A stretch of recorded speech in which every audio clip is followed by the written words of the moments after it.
Dana White just edged us and tickled our brain a little bit. Of course, earlier today, they announced Israel Adesanya versus Joe Pyfer. And of course, there was an announcement. Dana White will be going live on Instagram later tonight to make some big announcements. And this is a good fight. It's a big fight. I like this. Izzy versus Joe Pyfer. Main event of UFC Seattle in March 28th. But usually when we get those lives, we get a title fight, at least one title fight, or number one contender fight. We didn't even get that. This fight is like, it's number 6 versus number 15. Izzy, he's not really in title contention anymore. Joe Pyfer, he's a good prospect. He's still there. It's a big shot for him into the top 10. But I was expecting something bigger. I was expecting UFC London main event, Movsar versus Lerone. I think that's going to get announced eventually, but I thought it would be tonight. Maybe a 326 co-main, which could have been Van Kopp, a Shavkat fight, a Morales, a Prata JDM. More for Miami. We didn't even really get anything. Well, I'll get to that later, but we didn't get anything for Miami on the live announcement. The only other fight we got was co-main of this card, Barber versus Grasso, which, who cares? No one gives a fuck. But maybe even a Yuri Olberg or Alex going up to heavyweight. But I feel like they had... This was weird. Because I feel like... Or DDP Allen, I think that's going to happen as well in Miami. That card is going to be nasty. But I thought they were going to do, like really do something big tonight. And I feel like they have more, like, ready to announce. Because Dana White, if you saw the live, if you watched the live, he was sitting there. He was like, he does his usual UFC, Zuffa Boxing, the 23rd of January, 324, the 24th, and then the week after, 325, whatever. And then he goes, let's get into the fights, announces this fight, announces the co-main. And then he just like, he's sitting there like this with his hands not even close to his phone because his phone's like up here toward, up top a little bit. And then he was like mid-sentence and it just cut out. I remember I saw like live ended and it said, we're having trouble starting this live or playing this live. And then it just cut out. Like his hands weren't there. And he usually does all right, that's it. You guys happy? Yep. All right. See you soon or some shit like that. He usually does that and we didn't get that. So I feel like we had something more in the back. Maybe his phone died. Maybe the connection cut out. I don't know. But let's get into these fights real quick. That was also the worst live I've ever seen. So let's get into these fights. First up, Seattle main event, of course, Israel Adesanya versus Joe Pyfer. This is a big fight for... this is a tough fight for Izzy, I think. Number 6 versus number 15. If you go back and look at the rankings, you can see here we got Izzy. Everyone's basically booked. I think we're getting Dricus, Allen, Fluffy Strickland's already booked. Imavov's getting the title shot. Probably Baralo's fighting Renier de Ritter. Robert Whittaker. I thought Joe Pyfer would have got Robert Whittaker or Cannonier because RoboCop's fighting Bruno Ferreira. Roman Dolidze is fighting CLD, which that's a fight. I'm excited for that. That's a good London fight. MVP needs to be booked. He could have been against Izzy, but I know they're friends, and that would be kind of a boring matchup. So it kind of does make sense that Paulo or Pyfer is fighting Izzy under maybe Robert Whittaker and MVP, throw it down, and then Jared Cannonier's kind of just left in the dust. And then we have Paulo Costa, who surprisingly makes a move up to light heavyweight and takes on Azamat Murzakonov, probably the most dangerous guy in that division outside of Yuri Prochazka.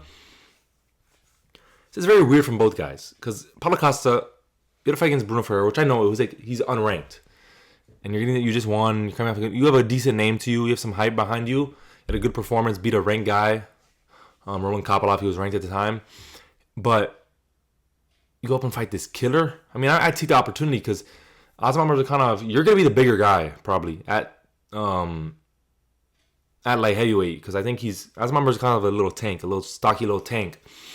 Very light on his feet though, very powerful obviously. Paulo Costa, he's gonna be the bigger guy. I think he's like 6'1", so he's gonna be bigger. Maybe he's an iron chin, I don't know, up there. But I think Azamat Murzakonov will take this because he's a very good left hand. He's very fast and quick on the way in.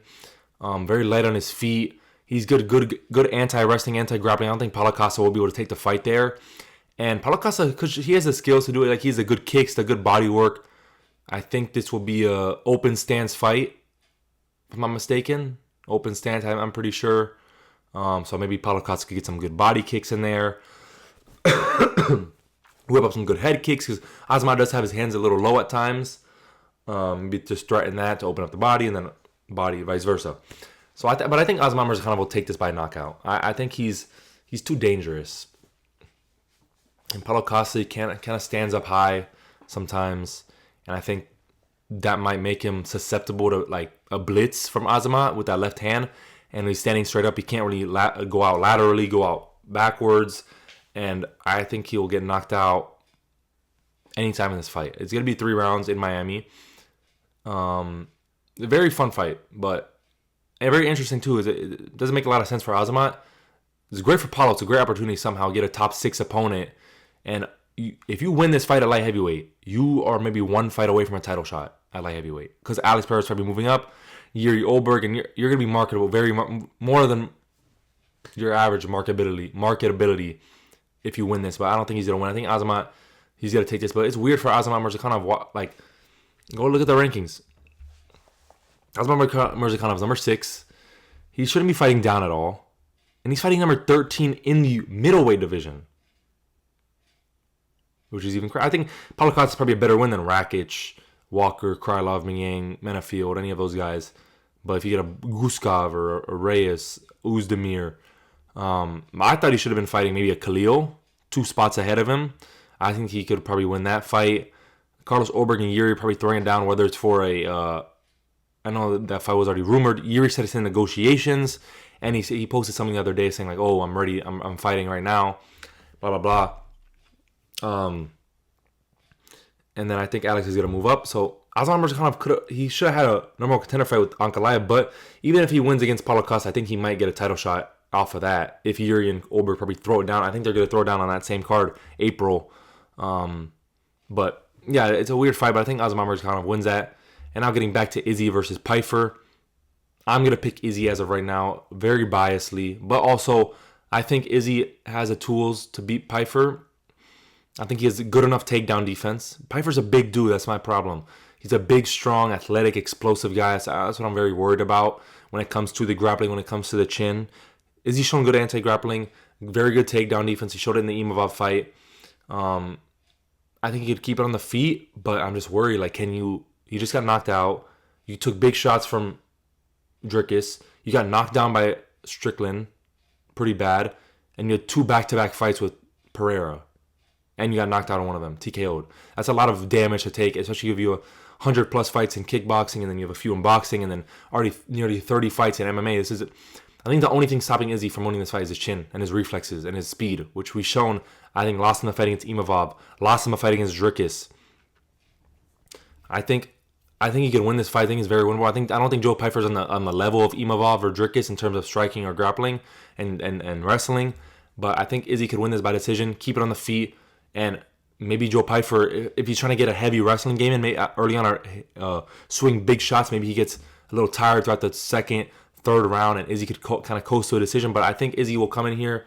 It's the longest break he's had in a while. I know it took like 11 months after Strickland, and then took a few months after Dricus fight. But this is going to be almost 14-month layoff, basically 14 months layoff for him after the Imavov knockout.